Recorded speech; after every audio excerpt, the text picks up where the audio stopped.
de volta com mais um episódio do podcast On Revista Fevale. Meu nome é Alana Maldaner, acadêmica de jornalismo aqui da Universidade Fevale. Então, no Cursos Fevale Responde de hoje, não poderia ser outro tópico, outro tema, senão catástrofes ambientais, com a professora do curso de Ciências Biológicas aqui da Fevale, Suelen Bonfim Nobre. Professora, seja muito bem-vinda. Muito obrigada pelo convite. Muito importante esse debate, essa reflexão sobre as mudanças climáticas e principalmente sobre os eventos recentes que afetaram tanto o nosso Rio Grande do Sul e o sul do Brasil como um todo. Então, professora, como de costume, aqui no podcast, nós iniciamos com um questionamento sobre a trajetória do nosso entrevistado. Então, conta um pouco sobre o seu processo acadêmico e, posteriormente, aqui na Fevale como professora. Eu sou graduada em Ciências Biológicas e Pedagogia e no percurso do mestrado e do doutorado eu estudei sobre ensino de ciências e matemática.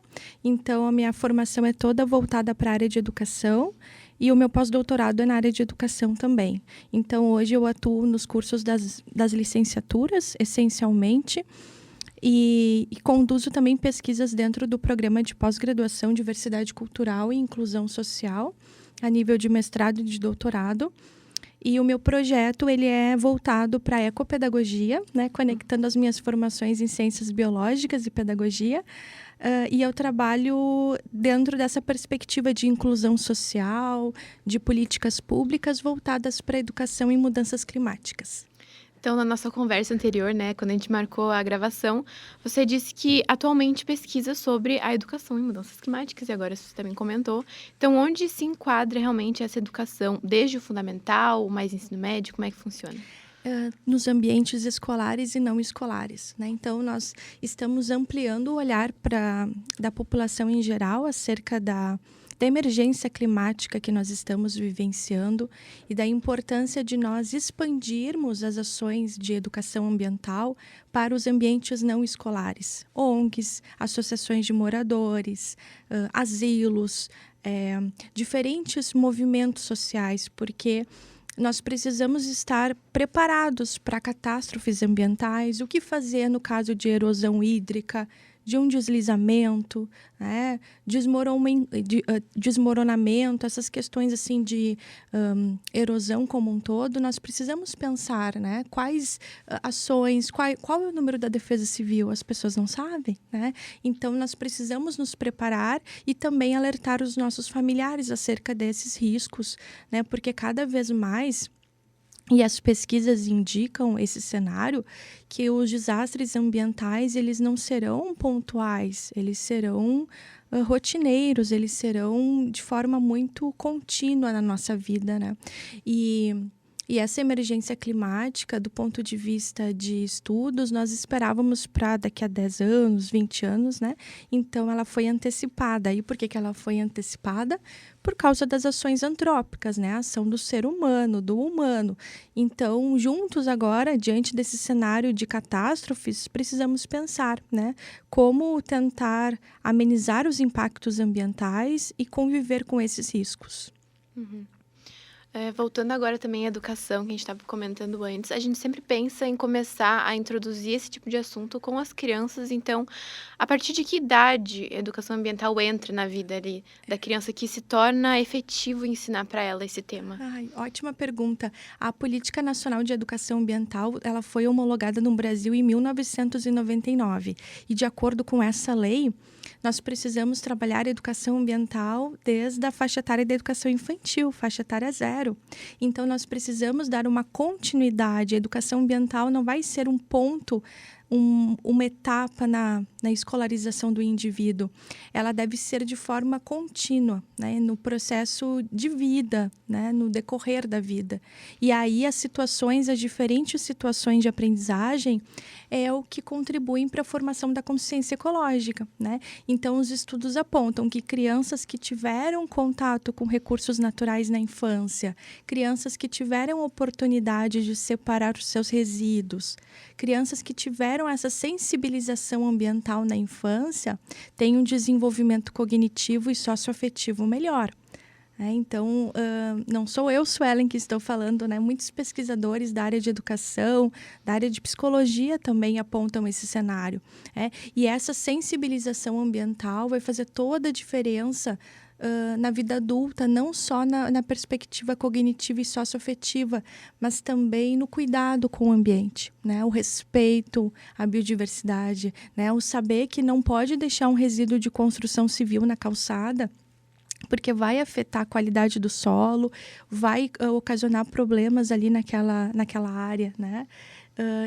E agora, principalmente nas enchentes, nós estamos com muitos móveis que não podem ser mais utilizados pelas famílias, né? Então, eu alerto, né? Eu alerto as famílias para procurar os pontos de coleta, né? Os ecopontos, como tem aqui em Novo Hamburgo, no Canudos, principalmente, que é um ecoponto bem grande, de fazer o direcionamento desse móvel quebrado, desse móvel que não tem mais como ser utilizado, de maneira correta, né? Eu penso que esse movimento de educação ambiental é no nosso dia a dia, nas pequenas ações do cotidiano. Então, nós já temos uma ideia básica, assim, de como, quais são os fatores que contribuem, assim, para as tragédias climáticas hoje em dia, mas quais são as mais mortais, assim, realmente, nos dias de hoje? Enchentes, né? As enchentes têm impactado de maneira muito forte, né? Inclusive, ontem eu tive o relato de um colega biólogo que ele trabalha com abelhas nativas em Canoas e ele perdeu tudo, perdeu todos os apiários, né? E perdeu toda a produção de mel nativo. E aí vocês me dirão, mas são méis? Não, são abelhas nativas. E as abelhas nativas estão com risco de extinção, né? Então, assim, é um prejuízo, não só do ponto de vista econômico, mas um prejuízo para a biodiversidade, né? Local, nativa. Então, as enchentes, elas também acabam contribuindo para a disseminação de doenças como a leptospirose, a dengue, né? De forma mais acentuada. Além disso, tem, claro, os fatores econômicos envolvidos também, né? Os furacões também na literatura são bastante trazidos pelos autores. Os terremotos não são muito comuns no Brasil, né? Então, nós não temos muitos estudos nessa área. E aqui, em especial, em Novo Hamburgo, eu acompanho muitos estudos da professora Daniele Martins, que é uma colega aqui da Universidade Fevale, ali do Lavurs, que é um projeto grande que nós temos de pesquisa e de extensão. E lá no Lavurs eles fizeram um diagnóstico que aqui em Novo Hamburgo as enchentes e a parte de desmoronamento de terra, né, a parte de erosão é o principal ponto a ser cuidado, porque nós temos um solo acidentado, né, com muitas nuances, né? Então, por esse terreno com essa formação geológica atípica, precisamos adotar mais cuidados, né? Manter uma vegetação para evitar a erosão, evitar construir em encostas, em morros, né? Beiras de morros, porque temos vários casos, principalmente ali no bairro São José, né, que as pessoas chamam popularmente de Vila Dil. Temos vários casos de pessoas que, infelizmente, né, perderam a vida em função desses desastres que alguns chamam de naturais, mas de natural não tem nada, né? Agora, então, tu comentou de um projeto aqui da Fevale. Então, quais são as outras ações da instituição, dos cursos, né, de ciências biológicas ou da universidade em geral para combater, informar, educar os alunos? Nossa, temos vários projetos. Na extensão, temos o projeto Educação Socioambiental na Bacia Hidrográfica do Rio dos Sinos, que é um projeto voltado para promover educação ambiental em diferentes espaços escolares, não escolares. Atualmente, nós estamos atuando com a formação continuada de professores de vários municípios da Bacia Hidrográfica, ou seja, desde Canoas até Caraá, lá perto de Santo Antônio da Patrulha. Então, são professores com diferentes vivências, com diferentes perspectivas, que ajudam a pensar em estratégias pedagógicas que potencializem a educação em mudanças climáticas, a educação ambiental na atualidade. Né? E lá nós falamos isso de forma muito efetiva, e a Júlia, que está aqui do jornalismo Não Me Deixa Mentir, que participa do projeto, o quanto nós precisamos pensar em ações de educação ambiental fora da perspectiva naturalista, né? Porque durante muito tempo, e provavelmente tu também, Lana, teve essa experiência de fazer uma horta na escola, de abraçar uma árvore, de separar resíduos, né? Não que essas ações não sejam importantes na educação ambiental, são, mas hoje, no século XXI, no antropoceno que os autores falam, nós precisamos pensar numa educação socioambiental. Tanto que o nome do nosso projeto é nessa perspectiva, educação socioambiental, para que a gente consiga sair dessa visão naturalista e pensar no social e no ambiental de forma conjunta. Né? Essa articulação imprescindível, porque hoje, se tu me perguntar, Suelen, aqui no Vale dos Sinos, qual é o bioma 100% natural que não tem intervenção humana? Eu não saberia te dizer, porque todos os espaços têm algum tipo de ação antrópica. E nesse cenário, nós não podemos pensar numa educação ambiental que valorize somente os aspectos naturais, né? É claro que precisamos também apreciar a biodiversidade, mas precisamos pensar em ações que consigam contribuir efetivamente para amenizar os impactos ambientais. E nessa perspectiva que o nosso projeto atua. Né? Além do projeto Educação Socioambiental no Rio dos Sinos, nós também temos o projeto Ecopedagogia e Pensamento Complexo, ali no programa de pós-graduação Diversidade Cultural e Inclusão Social. Nesse grupo tem pesquisadores da área de ciências sociais, pesquisadores da área de assistência social, da área de pedagogia, e nós estudamos as diferentes manifestações da educação em mudanças climáticas e da ecopedagogia nos espaços escolares e não escolares, né? Então, eu tenho uma mestranda, por exemplo, que está estudando de que forma a educação em mudanças climáticas está sendo abordada no novo ensino médio, já que o novo ensino médio tem um currículo tão diferente, Separado, né? Assim, por áreas. Por itinerários formativos, então ela faz todo esse diagnóstico, né? Como hoje o aluno do ensino médio, em específico o aluno de Campo Bom, tem estudado, tem refletido sobre as mudanças climáticas no âmbito do novo currículo do ensino médio. Outro ponto, então, bem importante é a agricultura, né? Como é o incentivo aos microprodutores utilizarem técnicas mais sustentáveis pode ajudar a mitigar as mudanças climáticas. Ai, muito, muito importante esse movimento. Inclusive, no nosso projeto Educação Socioambiental, tem uma nutricionista, que é a Cristiane Lima, que é mestre pelo PPG Qualidade Ambiental, e ela trabalha muito nessa frente, né, de incentivar o consumo de produtos locais, de produtos orgânicos, né, o quanto os produtos locais e orgânicos, eles são mais saudáveis, né, não têm utilização de agroquímicos no processo de cultivo, né, e também porque hoje o produto industrializado, além de ser pobre em nutrientes, ele também tem um conjunto de embalagens plásticas muito acentuado, né? Então, se nós pensarmos numa caixinha de bombom, quanto plástico tem ali, né? E daí, nesse sentido, a geração de resíduos, e principalmente resíduos plásticos, hoje é o grande problema ambiental, né? Inclusive, nós temos um outro projeto na Fevale de pesquisa que foca somente nos plásticos, né? E os microplásticos, em especial, que é um projeto conduzido pela professora Vanuska Dalosto. E nesse projeto, eles fizeram um diagnóstico no litoral gaúcho, né? E encontraram microplásticos, pequenas partículas de plástico na areia, né? E tem estudos que salientam até que temos microplásticos dentro das estações de tratamento de água. Então, assim, é uma grande problemática, sabe? O que tu puder reduzir de plástico no teu dia a dia é o caminho, porque muitos autores sinalizam que o plástico ele demora muito para se decompor, né? E como ele demora muito para se decompor, acaba dificultando o processo, né, de reciclagem. Ele também não é qualquer tipo de plástico que pode ser reciclado, né? Dependendo do polímero que ele é composto. Então, aí temos outro fator que dificulta. Então, precisamos diminuir, né? O que vocês puderem adotar de vidro, de outros materiais no dia a dia é o ideal, para que nós consigamos ter um... E também lembrando que o microplástico, o plástico no geral, ele é derivado do petróleo, né?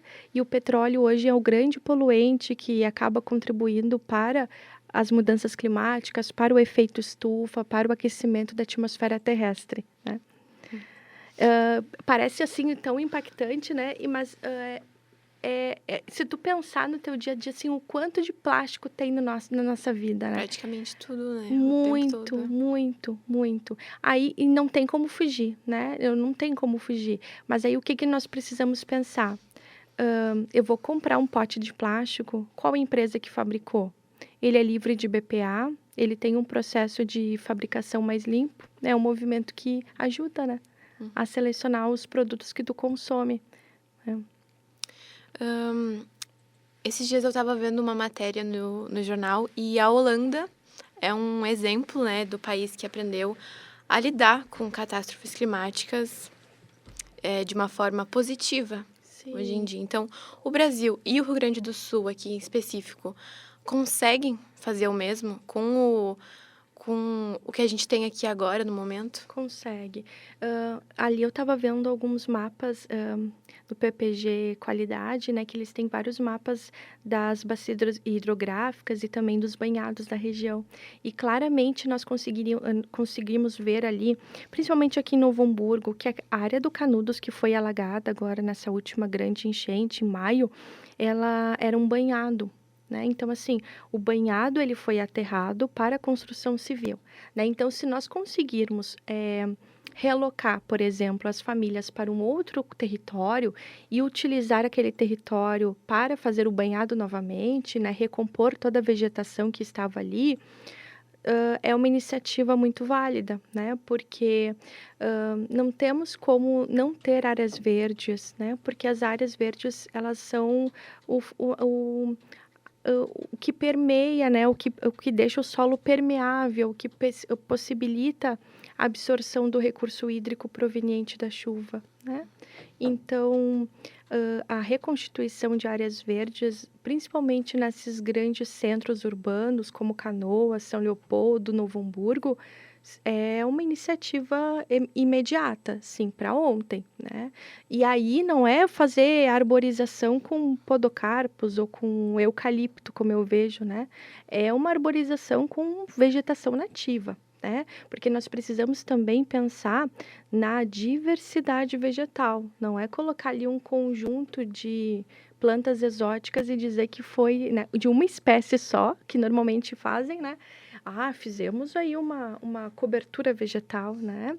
Então, precisam de estudos para tentar recompor essa vegetação e tentar criar zonas de permeabilidade para que essa chuva tenha onde escoar, né? Em momentos de uma pluviosidade maior, né? De um volume de chuva maior. Então, finalizando aqui o nosso bate-papo, depois desse último mês, as catástrofes ambientais vêm sendo tema de notícias o tempo todo, com razão, necessário. Então, como as pessoas podem filtrar esse tipo de conteúdo? Tem algum órgão, assim, mais certeiro, um canal de conteúdo, assim, para buscar essas informações? Aqui da Sim. Fevale, talvez algum, né, algum... Sim, ótima pergunta. Aqui temos um canal de comunicação que é no Instagram, que é o Projeto Lavurs, né, do Projeto Social Fevale. Então, o Lavurs sempre coloca informações que estão validadas por órgãos, né, como a Defesa Civil, por exemplo. Eles também sempre colocam instrumentos que podem ser adotados em caso de enchente, né? Eles têm campanhas sociais muito importantes também, então eu sugiro que vocês sigam o projeto do Lavurs, né, no Instagram.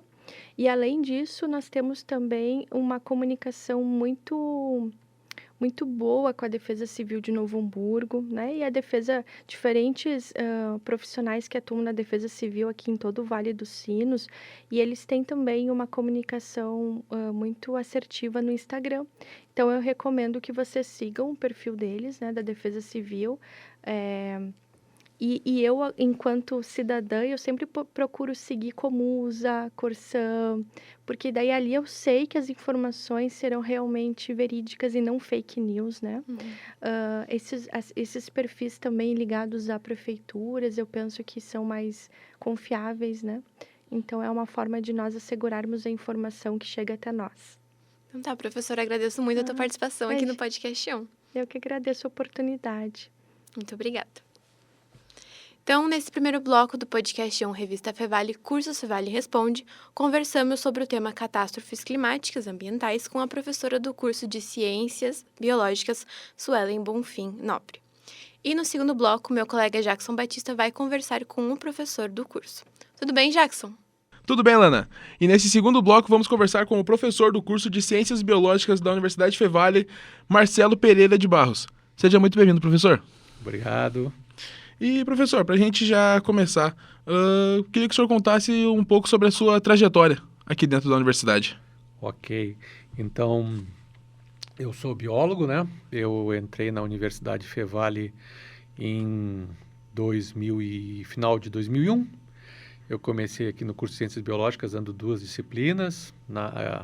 A minha área dentro da biologia é a zoologia, eu trabalho com animais, né? Conservação de fauna, com a parte de meio ambiente também. E eu comecei a me envolver com o curso, foi o ano que o curso começou, em 2002 a gente começou a ganhar mais alunos, e aí o curso foi ganhando, né? Ganhando em peso, ganhando em quantidade de alunos. Portanto, eu vou fazer agora já 23 anos de casa. Eu tenho um mestrado na área de zoologia, né? Eu trabalhei a vida inteira com animais, minha área foi criação de camarões, né? Especificamente camarões de água doce, mas eu também gosto muito de biologia marinha, sempre ministrando disciplinas. Depois eu fiz o meu mestrado, fiz o meu doutorado. O meu doutorado foi aqui dentro da universidade, no pós-graduação em qualidade ambiental. Eu fiz um doutorado utilizando a fauna, né? Utilizando os animais como indicadores de qualidade do meio ambiente, especificamente aqui na bacia hidrográfica do Rio dos Sinos. Isso começou em 2010 e foi até 2015. Em 2012, eu estava no meio do meu doutorado, eu assumi a coordenação do curso, né? E fiquei na coordenação do curso até o início da Covid, ali foi final de 2019, início de 2020. Aí eu me afastei da coordenação do curso de Ciências Biológicas e ingressei no programa de pós-graduação como professor pesquisador nessa área de qualidade ambiental, né? E também eu ministro aula no curso de medicina veterinária sobre comportamento animal, sobre ecologia animal, temas assim que fizeram parte da minha vida o tempo inteiro, assim, desde muito cedo eu me interesso por isso, né? Eu já trabalhei muito tempo em museus também, eu trabalhei na Amazônia, eu morei em vários estados do Brasil, sempre trabalhando com bichos, né? E agora eu tenho um projeto que eu estou trabalhando aqui, onde a gente está usando câmeras, e a gente está fotografando aqui uns animais muito interessantes aqui na Encosta da Serra, que pega 2 Irmãos, Ivoti, Araricá, Nova Hartz. A gente está usando aquelas câmeras que detectam por temperatura, né? E a gente tem fotografado, então, alguns felinos, alguns tamanduás, algumas coisas muito legais aqui perto que as pessoas não acreditam que tem aqui, bem pertinho da 239, bem pertinho da Fevale. Professor, eu vou pedir para o senhor aprofundar um pouco mais nesse seu assunto agora, porque eu também fiquei bastante interessado. Qual que é, assim, o grande objetivo desse projeto? Então, na verdade, eu comecei orientando um rapaz em 2018 que fez um trabalho muito interessante ali em Morro Reuter, onde a gente colocou armadilhas fotográficas, né, câmeras espalhadas por uma área de mato, e a gente conseguiu registrar, então, animais noturnos, né, animais que não são vistos normalmente, tá? E animais até de grande porte, né, como paca, a gente conseguiu cutias, a gente conseguiu tamanduá, alguns felinos, né, jaguatiricas grandes. Agora a gente está procurando um puma, né, diz que tem um puma aqui na região, né? Então nós estamos atrás do puma, diz que tem um casal com filhotes, né? Então comecei ali em 2018, e aí depois eu comecei a orientar outros trabalhos de conclusão também, aqui na região de Araricá. Também eu trabalho com atropelamento de fauna, né, nas rodovias. Eu tenho uma menina que defendeu ontem a graduação dela com atropelamento de fauna, né, que é uma coisa muito séria. Hoje em dia morrem, para vocês terem uma ideia, né, no Brasil os cálculos são de que morrem aproximadamente 416 milhões de animais atropelados por ano. Eu sei que o número é assustador e as pessoas não acreditam, mas esse número é calculado cientificamente, né? Animais atropelados em rodovias. Hoje as rodovias, elas são uma ameaça maior do que a caça, né? Há muitos anos atrás a gente ouvia falar muito em caça, os caçadores. Hoje em dia a gente sabe que os caçadores já não representam um perigo tão grande quanto atropelamento em rodovias, né? E eu orientei essa menina e agora eu estou orientando uma outra, uma aluna do mestrado, que está fazendo um brilhante trabalho, né, naquela estrada nova que agora foi asfaltada, que pega Morro Reuter, Santa Maria do Herval e Gramado, lá aqui em cima na serra, né, onde ela está fazendo um trabalho com atropelamento nas rodovias. Ela percorre de carro mensalmente, né, ela faz, percorre mensalmente, mas dentro do mês ela faz 4, né, uma volta por semana nessa estrada. E também a gente espalhou em várias áreas ali câmeras fotográficas e temos conseguido alguns registros bem bacanas, assim, né, de fauna. E para vocês terem uma ideia, esse trabalho, a gente escreveu 2 trabalhos, esses trabalhos foram aprovados e vão ser apresentados agora no Rio de Janeiro, né? Em setembro, perdão. Nós temos um congresso grande que ocorre só de especialistas em mamíferos, né? Que estão preocupados com a conservação dos nossos mamíferos. Então, nós vamos levar esse trabalho para lá, vamos apresentar os 2 trabalhos lá. Então, é muito interessante isso, né? A gente vive muito urbanamente, né? Dentro das cidades, ok? E não consegue enxergar o que está muito perto da gente. E tem muitas coisas interessantes muito perto da gente aqui. Se você tirar uma linha reta aqui da Fevale, 4, 5 quilômetros daqui, quando eu digo para os meus alunos que a gente fotografa tamanduás, as pessoas não acreditam, né? Não, você está brincando comigo. Não, tem fotografado aí, né? Coisas muito interessantes. E, professor, agora voltando também para conseguir linkar os assuntos que a gente vai conversar agora, como que as enchentes afetaram a fauna aqui no nosso Rio Grande do Sul? Ok, bacana, né? Essa é uma pergunta bem interessante. Eu faço parte do Lavurs ali, que é um laboratório de vulnerabilidades, né? Nós estamos escrevendo um capítulo sobre isso de um livro, eu e esse meu grupo, e que justamente nós vamos falar sobre o impacto, né, em cima a gente chama fauna, a gente chama os animais e as plantas, eles fazem parte de um conjunto grande que a gente chama de biota, né? Que é tudo o que está vivo ali naquela região. Então a gente chama de biota, né? Nós vamos escrever um capítulo sobre o impacto, né, dessas inundações que a gente teve sobre a biota. E especialmente, né, ali naquela região de descida da serra, que pegou, por exemplo, a região de Lajeado, Encantado, Arroio do Meio, Mussum, Colinas, Algo de Estrela, Venâncio Aires, né? E depois essa região baixa aqui, que pegou toda a região do Delta do Jacuí, as ilhas de Porto Alegre ali, né? O município mesmo de Porto Alegre, Eldorado do Sul, Canoas, São Leopoldo, Novo Hamburgo, né? Bom, como é que isso se reflete, né? Tem 2 coisas diferentes, assim, né? Quando a gente pensa em fauna. A gente tem que pensar que o impacto disso foi sobre uma fauna de animais domésticos, né? Quem são os animais domésticos, né? Principalmente cães, gatos, né? Mas também os bovinos, caprinos, equinos, né? Os porcinos, que são os porcos, né? A gente sabe que toda essa região mais baixa aqui, inclusive na região mais alta ali, onde a água correu com muita força, onde houve uma enxurrada, né? A pecuária foi muito afetada, né?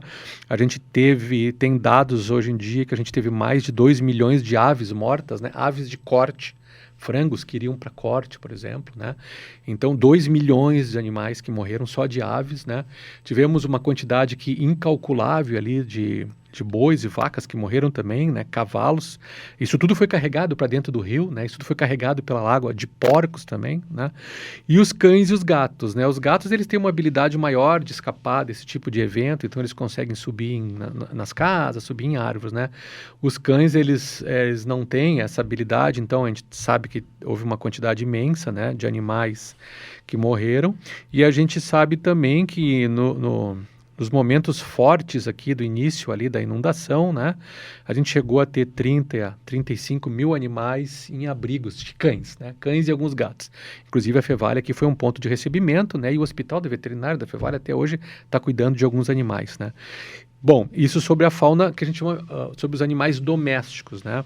Sobre os animais nativos, né? Sobre os animais silvestres que ocorrem naturalmente aqui na região, deve ter havido impacto, ocorreu com certeza algum impacto, só que esses animais eles são mais capacitados, eles são mais adaptados ao ambiente para fugir desse tipo de evento climático, né?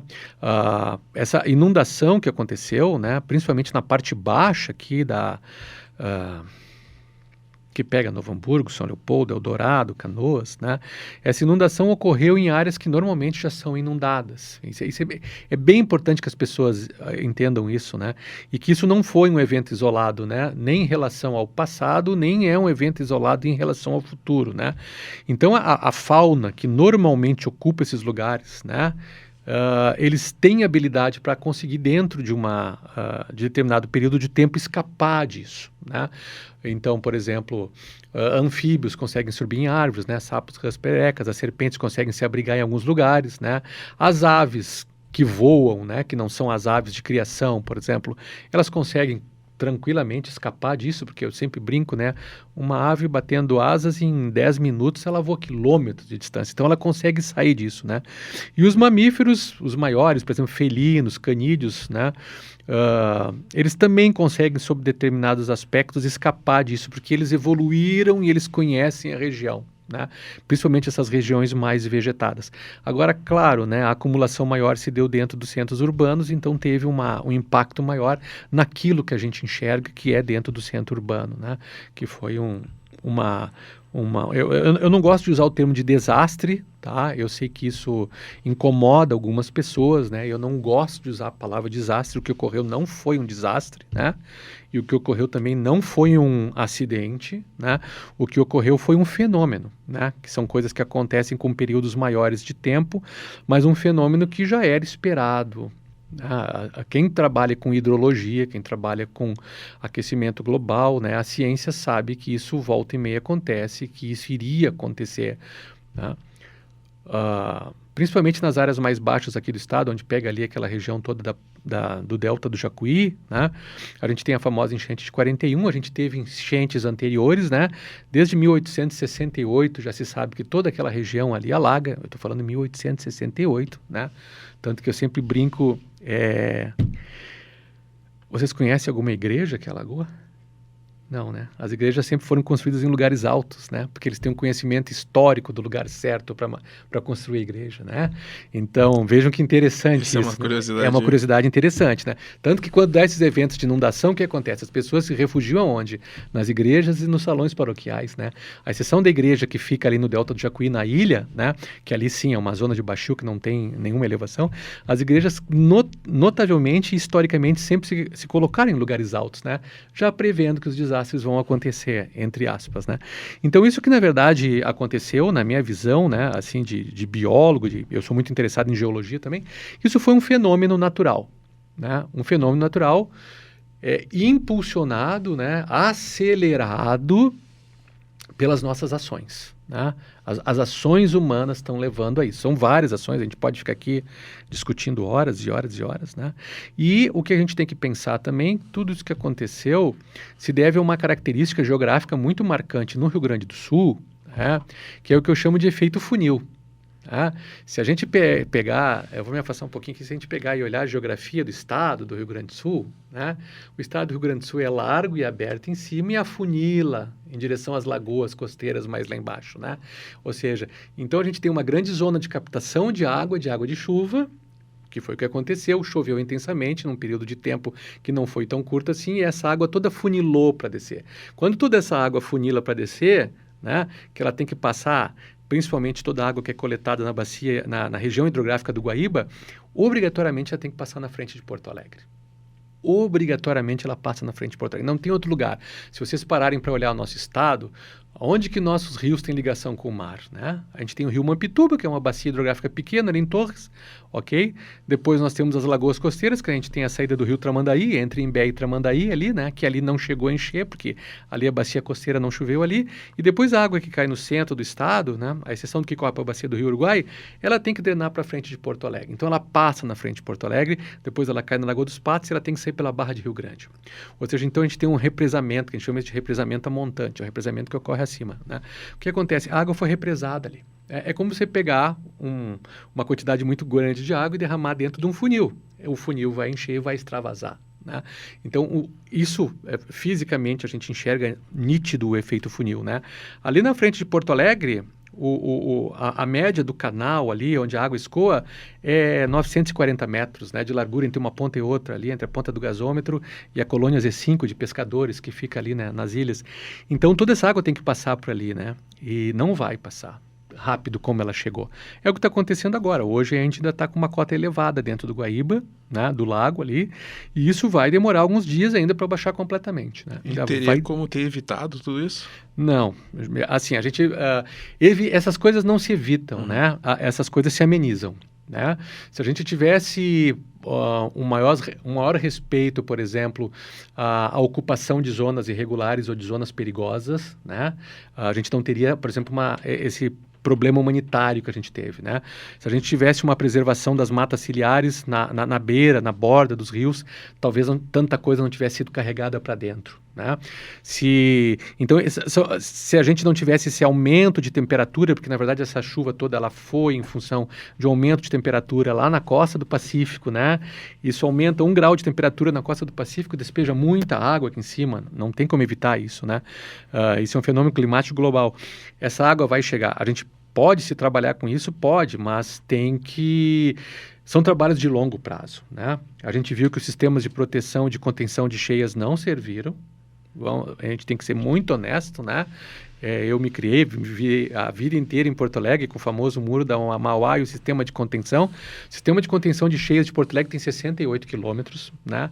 Ele vai desde lá do estádio do Internacional, do Beira-Rio, até a zona norte da cidade. São muitos quilômetros ali de dicas e de contenções e não funcionou, né? Não funcionou porque a água, ela conseguiu passar por tudo porque ela reflui, ela vem pelos bueiros, ela vem por baixo, vem pelas frestas, né? A gente não tem manutenção no sistema. Então, foram muitas coisas que aconteceram e vão se tornar provavelmente muito repetitivas no futuro. A gente tem que fazer agora é se preparar para o futuro. Essa é a grande questão. E qual que é o estudo que é feito em cima disso, que consegue prever essas... O primeiro resultado importante que a gente tem disso é que a gente tinha uma cota antes da enchente de 1941, né? Semana passada eu fui a Porto Alegre, né? Depois de muito tempo, eu fui 2 semanas antes, mas não consegui chegar em Porto Alegre. Eu fui a semana passada e eu fui ao mercado público ali, né? No mercado público tem um marco, está na parede, uma placa de alumínio, eu acho que é a Sinox, que marca a cheia de 1941, onde a água chegou, né? E agora o que vai ser colocado? Então vai ser colocado uma nova marcação numa área mais alta, né? Então, o primeiro resultado que tem é o que seja, tudo que foi preparado para, teoricamente, resistir àquilo num nível mais baixo não funcionou, né? Então, nós vamos ter que levar tudo, se quisesse evitar isso, né? Se quisesse evitar isso, eu sempre digo, vontade política, né? Se quisesse evitar isso, nós temos que elevar todos os níveis, todas as cotas, e temos que repensar todo o sistema de proteção que a gente precisa para o estado do Rio Grande do Sul e para os municípios, né? A grande questão é que a gente não tem uma governança que consiga trabalhar em conjunto, né?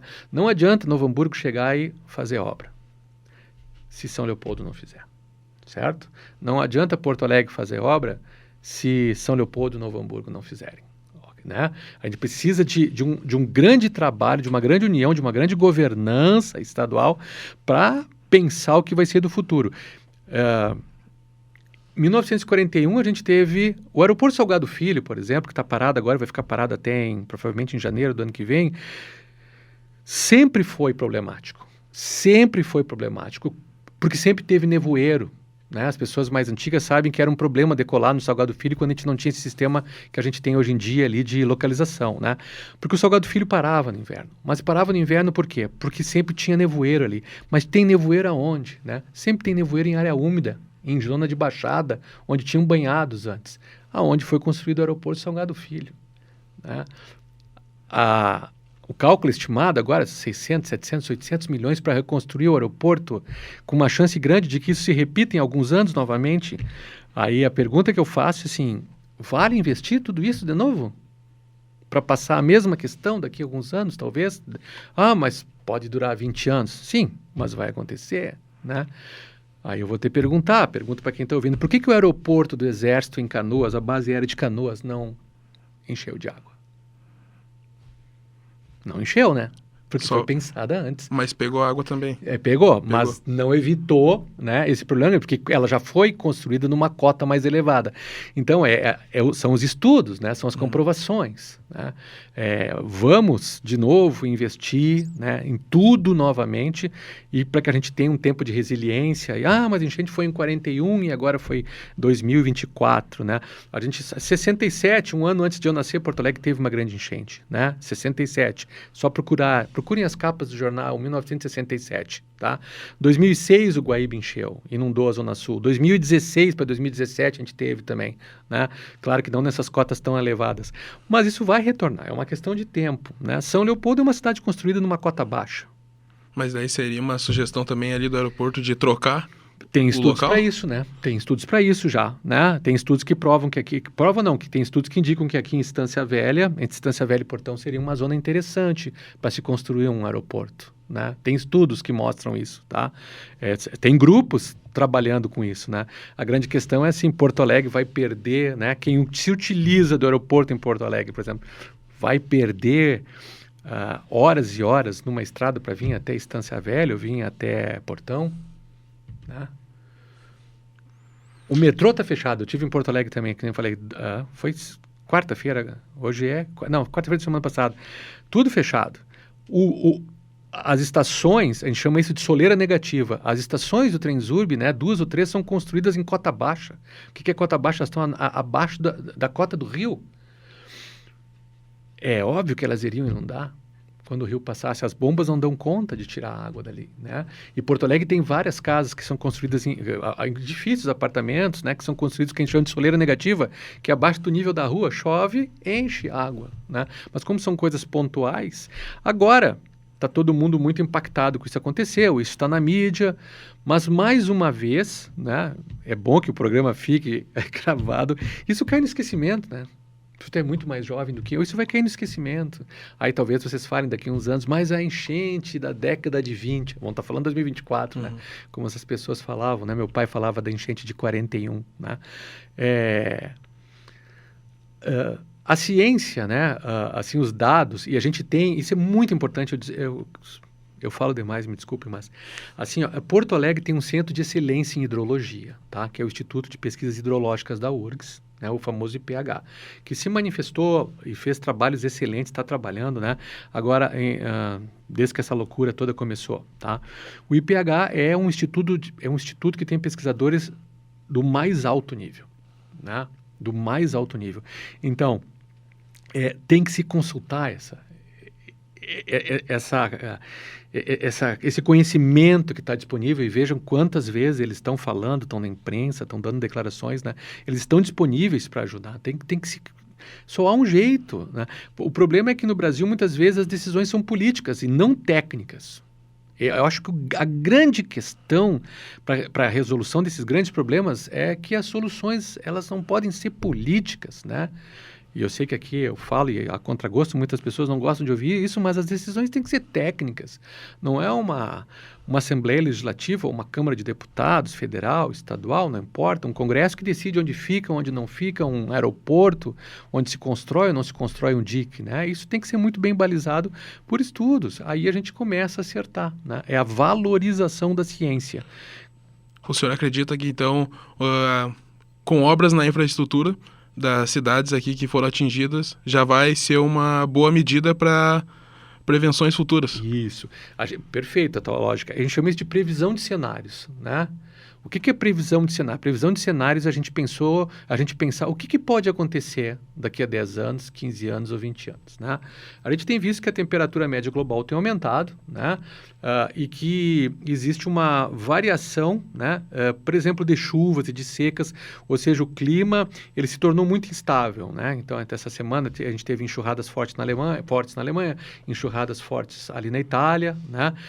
Mas passou. Okay? Então, grandes volumes concentrados em pouquíssimo tempo. Né? Então, esse é um cenário que está se pondo, enquanto a gente tem secas em outros lugares. Né? Às vezes as pessoas me perguntam, a água vai acabar? Não, a água não acaba. A água que está aqui no planeta, ela chegou aqui, né, há muitos milhões de anos e ela sempre vai continuar aqui. O que a gente está fazendo é alterar o ciclo global e diminuir a qualidade da água. Então, o que a gente gasta hoje é a regularização do ciclo global e com qualidade de água, né? A gente paga a nossa conta d'água para que a água seja tratada, né? Veja o que está, a gente não está pagando pelo litro que tu bebe, sim pelo tratamento que é dado para a água, né? O que acontece? Então, a gente tem que prever cenários. Os cenários são otimistas? Não. Né?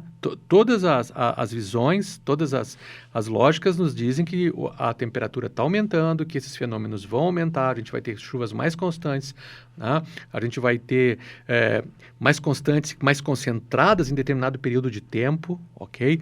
E isso vai nos afetar, porque o Rio Grande do Sul está localizado numa zona de convergência tropical, que a gente chama, né? Que não é nem no norte nem no sul da América, né? A gente está bem no meinho ali, então a gente sofre influências. A gente tem... agora, nessa época, dando entrada de frentes frias muito frias, que vem lá do sul da América, né? E no verão nós temos entradas de temperatura muito quentes, né? Parem para pensar, eu brinco assim, ó. No Rio Grande do Sul, nós temos cidades no Rio Grande do Sul que no inverno fazem temperatura negativa, né?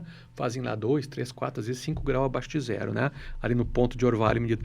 E no Rio Grande do Sul, a gente tem temperaturas que nesse mesmo município, no verão atingem 40, 45 graus. Então, a gente tem uma variação de aproximadamente 50 graus ao longo de um período que muitas vezes não chega a ser um ano, chega a ser entre uma estação e outra.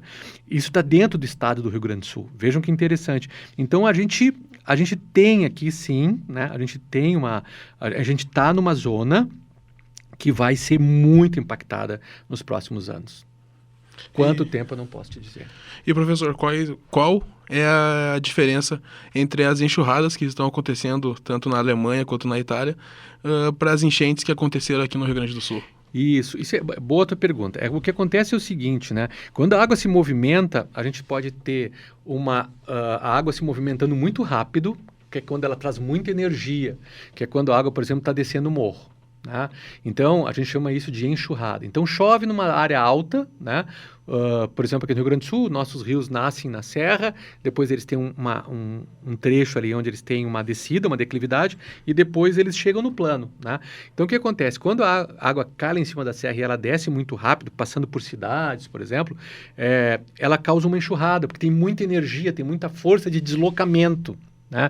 Então, a gente viu, por exemplo, Lajeado, Estrela, Mussum, Encantado, aquela coisa de casas serem arrastadas inteiras, né? Deslocamento de massa, o morro vira abaixo. Por quê? Porque a água ela tem muita força, ela desce com força, porque os nossos rios, né? Eles são rios que a gente chama de rios encaixados, eles são pedregosos lá em cima, eles correm em vales, então concentra o funil, né?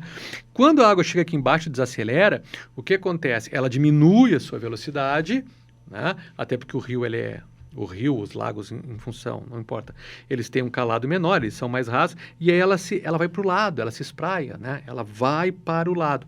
Quando ela está dentro da calha natural do rio, né? Porque o rio sempre corre ali dentro, a gente chama isso de uma enchente, né? Ou seja, ela está dentro, a enchente, o rio subiu, né? O adequado, eu sei que isso é muito difícil, porque está no imaginário popular há muitos anos, né? Mas quando ele sai da calha, que o rio vai para as planícies, né? Pode observar, todo rio tem uma área inundável do lado. Olha o nome que eu estou usando, uma área inundável, que é uma planície de inundação. Aquilo é natural do rio. O rio cavou aquilo. Tá? Ao longo de toda a existência dos rios, os rios cavaram, eles fizeram seu trecho, as planícies de inundação. Né? Então, se você chegasse na beira do Rio dos Sinos há 150, 200 anos atrás, né, e olhasse o rio, você vai ver que você tem a calha do rio e aí tu tem toda essa zona, né, baixa. Aquilo ali é o que a gente chama de várzea ou planície de inundação, que a água vai sair e vai ocupar, né? Se a gente parar para pensar dos Sinos, que ele vem aqui, né? Aqui a gente está ao norte do Rio dos Sinos. A primeira área mais elevada que a gente tem, sim, é a serra, né? Então, é uma zona baixa, porque é uma zona que foi trabalhada geologicamente pela força do rio. Foi o rio que fez isso aí. O melhor exemplo é São Leopoldo. Né? São Leopoldo é uma cidade que foi construída, uma cidade muito antiga, óbvio, mas foi construída dentro da várzea de inundação do rio. Toda vez que o rio sair, ele vai inundar. Professor, para a gente já ir encerrando aqui o nosso episódio também, eu gostaria de saber assim, o senhor projeta então um futuro com mais enchentes, com mais chuvas fortes, com mais catástrofes climáticas, então? Infelizmente, a gente tem que pensar nisso, né? Eu acho que esse é o princípio da precaução. A gente tem que estar preparado para o pior. Se o pior não acontecer, melhor, né? Mas o que a gente sabe é que esses eventos extremos, e isso podemos pegar, por exemplo, manchetes de jornal, historicamente, e fazer as comparações. O que a gente vê é que esses eventos eles estão diminuindo o intervalo de tempo de ocorrência. Né? Ou seja, cada vez um ocorre mais próximo do que o anterior. Então, isso significa que a chance de que a gente tenha um outro evento como esses, né? Como esse que ocorreu, seja muito grande. Né? Nada nos leva a pensar ao contrário. O que a gente tem é que se preparar. Né? Nós tivemos o ano passado, em setembro, naquela região toda de Mussum, Roca Salles, Encantado. A gente foi para lá, a Fevale foi para lá, nós fomos com um laboratório, com lavouros, nós fomos 2 vezes para lá, levamos os mantimentos, o pessoal da psicologia deu apoio, foi muito interessante. A cidade foi varrida, isso foi em setembro, né? Agora novamente. Depois, em dezembro, nós tivemos cheias em Porto Alegre de novo. O Guaíba, né, o Lago Guaíba saiu fora de novo. E agora saiu em maio de novo. Né? Vamos ver o que vai acontecer. Eu acho que nós vamos ter uma primavera a partir dali de início de setembro bem chuvosa. Tomara que tu não me chame aqui para conversar novamente. Tomara. Mas eu estou achando que eu vou voltar. Talvez não com essa grandiosidade de impacto, né? Mas algumas coisas vão... Porque é normal que isso aconteça. E, professor, vai ser um assunto que vai ser bastante recorrente, então no futuro a gente vai voltar a chamar o senhor aqui, então. Eu acredito que sim. Meu jovem, 2 coisas nós temos que nos preocupar, eu acho, para o futuro. Eu acho que a humanidade tem que se preocupar com 2 coisas. Primeiro, doenças emergentes, né? Como a gente teve agora Covid e outras doenças virais, bacterianas, que vão se tornar cada vez mais frequentes, né? Então, como a gente passou. O segundo grande problema que a humanidade já está se defrontando é com aquecimento, com mudança climática, vamos ser mais genéricos, mudanças climáticas. Né? Esses são os nossos 2 grandes problemas de futuro. Tá? E tudo isso devido a uma coisa muito importante. Né? A nossa Terra, o nosso globo, ele é um sistema fechado. Né? É um sistema fechado. Por maior que ele seja, ele é um sistema fechado. Né? E o que acontece? Nós temos uma população mundial muito grande, né? Em 2023, pela primeira vez na história, né, eu me criei num paradigma e 2023 mudou, onde a Índia passou a China em quantidade de habitantes, né? A população é maior hoje na China do que na Índia. Então, a gente não consegue gerar recursos e não consegue manter isso. Esse sistema desequilibrou. O sistema está desequilibrado, porque a gente consome demais tudo, energia e matéria, né? E gera muito calor. Então, isso aí faz com que mais pessoas estejam em contato, né? E mais pessoas estando em contato, cada vez mais em contato com a natureza. A gente vai ter mais contato com vírus, bactérias e doenças, né? Vídeo Covid-19, né? E outras que a gente já teve antes, né? Ebola, chikungunya, olha a dengue, o que é, né? A dengue até 1990 era doença de lugares pobres, né? Eu morei na Amazônia, onde você tinha dengue. Você tinha dengue em Manaus, você tinha dengue em Belém, no interior do Amazonas. Jamais se pensou que a dengue fosse chegar ao Rio Grande do Sul. Chegou. Né? Então, eu acho que essas são as questões. E as mudanças climáticas. Mas, professor, para a gente encerrar agora também, eu gostaria que o senhor deixasse um recado, mas algum brilho, assim, alguma luz no fim do túnel? Eu acho que a grande luz do fim do túnel é o respeito à natureza. Né? Existe um empoderamento do homem em achar que a gente controla as coisas. Né? Então, mas não é assim que funciona. Acho que tudo prova ao contrário. Né? Uma coisa que chamou muito a minha atenção, eu acho que todos vocês ficaram chocados também nesse último evento, nesse último fenômeno, foi a quantidade, por exemplo, de resíduos que foi gerado. Né? As toneladas de coisas que foram colocadas para a rua, né? E a quantidade, por exemplo, de sistemas de esgoto que ficaram entupidas, por exemplo, com plásticos, com resíduos. Ou seja, a gente tem que respeitar o meio ambiente, a gente tem que conservar mais a natureza, dar mais valor às áreas verdes, né? Tentar ter uma vida sustentável dentro das nossas casas, no sentido de gastar menos energia, consumir um pouco menos, né? Porque tudo isso ocupa espaço, e é gasto de energia. Então, o que a gente precisa passar para um futuro mais sustentável, né, é uma vida mais sustentável. É o respeito maior, né? O respeito maior ao maior bem que a gente tem. Qual é o maior bem que o ser humano tem, né? É o seu capital natural. Tudo que nós temos, nós tiramos da natureza. Absolutamente tudo. Não existe nada que não tenha vindo da natureza. Essa mesa, esse microfone, os processadores que estão dentro dos notebooks da gente, né? Do que é feito o nosso celular. Né? A grande questão é assim, até quando nós vamos tirar isso? Nós precisamos ter um momento que a gente tem que equilibrar. A gente precisa de uma vida equilibrada. Né? Uma vida com um consumo menor, com um gasto menor. Né? E uma coisa muito importante também, que é uma repartição, né, mais adequada de bens. Porque a gente vê, é notório, que os fenômenos aqui atingiram mais as populações, né, que têm menos recursos do que as que têm mais, como sempre. Né? Quer dizer, quem consegue se proteger, está protegido. Agora, quem não tem, sempre é o que sofre mais. Ou seja, uma distribuição melhor de renda, uma distribuição melhor de riquezas, né? Uma ocupação melhor do solo, né? Uma agricultura, uma pecuária mais sustentável e um modo de viver mais adequado. Eu acho que a humanidade vai nessa direção, né? A gente vê, eu acho que isso cabe muito aos jovens, né? Muito aos jovens. A minha geração, que é uma geração da década de... Nasci no final dos anos 60, é uma geração que errou muito em como lidar com o meio ambiente. Eu acho que as gerações mais jovens, né, com a educação ambiental, com uma postura mais adequada, elas têm chances bem melhores de um mundo mais sustentável. Professor, muito obrigado aqui por essa aula aqui que a gente teve. Eu que agradeço. E a gente vai voltar a chamar o senhor mais vezes aqui, então. Muito obrigado. Fico disponível sempre. E conversamos nessa segunda parte com o professor do curso de Ciências Biológicas da Universidade Fevale, Marcelo Pereira de Barros. E antes, a minha colega Alana Maldaner conversou com a professora do curso de Ciências Biológicas da Universidade Fevale, Suelen Bolfin Nobre. E apontando a câmera do seu celular para o QR Code que está aparecendo na sua tela, você será direcionado para o nosso Linktree, onde poderá seguir todas as nossas redes sociais e ficará por dentro de tudo que acontece aqui no Núcleo. A produção é dos acadêmicos de jornalismo aqui da Universidade Fevale. E dos meus colegas Ramon Ferreira e Salles Maioli, e das minhas colegas Júlia Klein, Ilana Maldaner e eu, Jackson Batista, com as orientações do professor Marcos Santuário. E na técnica, Carlos Pereira e Rinaldo Silveira. Muito obrigado e até a próxima. Tchau, tchau!